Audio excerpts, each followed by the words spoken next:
Sir आज Sunday है और संडे को बच्चे टेस्ट दे रहे हैं। राइट। अक्सर देखने को मिलता है जो एकेडमी राष्ट्रीय मिलिट्री स्कूल या सैनिक स्कूल की प्रिपरेशन करवाती है, जब बच्चों का टेस्ट वो कंडक्ट करवाती है, जो बच्चों के मार्क्स रियल में निकल के आते हैं, वो डाटा जो रहता है पेरेंट्स को भेजा नहीं जाता, कुछ और चेंज करके भेजा जाता है, मार्क्स बढ़ा के भेजा जाता है। तो ऐसा करती क्यों है एकेडमी? क्या बेनिफिट मिल जाता है उससे? सर सबसे पहले जो आपने कहा ना कि आज संडे है और जो टेस्ट कराते हैं, कोई टेस्ट मैं कहता रहा हूँ कोई कराता भी हो संडे को। संडे को तो सर फंडे होता है। हाँ जी। ज्यादातर में तो अब तालाब, आपको पता है स्विमिंग पूल जिनको मैं तालाब कहता हूँ ना, तालाब में गोता खोर बन जाते हैं हम तो ये। हाँ जी। अब जब आप कह रहे हैं ना कि जो टेस्ट लेते हैं तमाम इंस्टीट्यूट, हाँ जी, और वो पेरेंट्स को नंबर बढ़ा के भेजते हैं, उसमें सारे इंस्टीट्यूट का ही खोट नहीं होता। हाँ।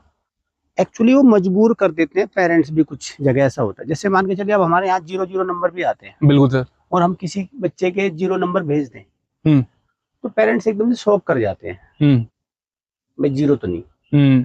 अब ऐसे में जो सॉलिड एकेडमी होगी वो तो क्या करते हैं, इन चीजों से मैटर नहीं करती, उसे तो 0 के वाले को भी हीरो बनाना है। बिल्कुल सर। उस पर कोई फर्क नहीं पड़ने वाला। बिल्कुल। लेकिन जो कमजोर एकेडमी होगी, हाँ जी, वो क्या करेगी, वो 0 की जगह 10 बना के भेजती है पहले उसको। ठीक है। हाँ। तो वो मजबूरी बस ऐसा करता है। हाँ। लेकिन अगर पेरेंट्स भी ये कह दे कि भाई मेरे वाले के 0 है, 0 ही भेजना, तो शायद ये इसमें इतना अंतर नहीं आएगा। लेकिन इसके पीछे के पूरे कारण समझो क्या होता है। जैसे अब ये सारे बच्चे पेपर दे रहे हैं, है ना? बिल्कुल सर।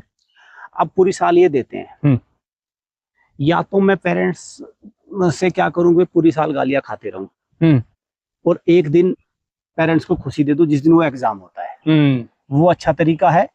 या मैं पूरी साल पेरेंट्स की वाह लेता रहूं, और एक दिन जिस दिन वो गाली देगा उस दिन मैं फोन स्विच ऑफ करके बैठ जाऊंगा। उस दिन मैं फोन नहीं उठाने का। बिल्कुल, समझिए ना। अब बताओ कौन सा अच्छा है? दूसरे वाला है ना? तो बिल्कुल वो दूसरे वाला ऐसे निकल कर आता है। इसमें जो एजुकेटेड पेरेंट हो, जैसे हमारे यहाँ भी जो पेरेंट है जितने भी सारे एजुकेटेड है, हाँ जी, उनको कोई आपत्ति नहीं। वो कहते हैं सर आपने 1 भेज दिया, 1 का ही है, आपने 0 भेज दिया तो कहाँ से, जब 0 से आगे बढ़ेगा बच्चा तो आप भेज ही दोगे। बिल्कुल, है ना, धीरे धीरे कुछ ना कुछ हो ही जाएगा। लेकिन हमें इस बात की संतुष्टि है कि भाई जो है वो हमारे सामने है। बिल्कुल सर, है ना। तो फिर जब वो एक्चुअल एग्जाम का रिजल्ट भी आता है ना, वो कहता है 270 लाएगा और लाता 70 है जी, और फिर कहता नहीं भेजना। भेजने लायक छोड़ा कहाँ। बिल्कुल, वो धक्का लग जाता है, वो धक्का लग जाता है, शौक लगता है उसको। बिल्कुल। और उम्मीद करता हूँ पेरेंट्स ये सारी चीजें आपके समझ में आ गई होगी। अगर आप भी अपने बच्चे की प्रिपरेशन एक ऐसी एकेडमी में करवाना चाहते हो जो पूरी तरीके से ईमानदार है, पूरी ईमानदारी के साथ बच्चों पे वर्क करती है, क्या कर लेना है, स्क्रीन पे दिए गए नंबर को डायल करके अपने बच्चे के लिए एक सीट को रिजर्व कर लेना है। Thank you.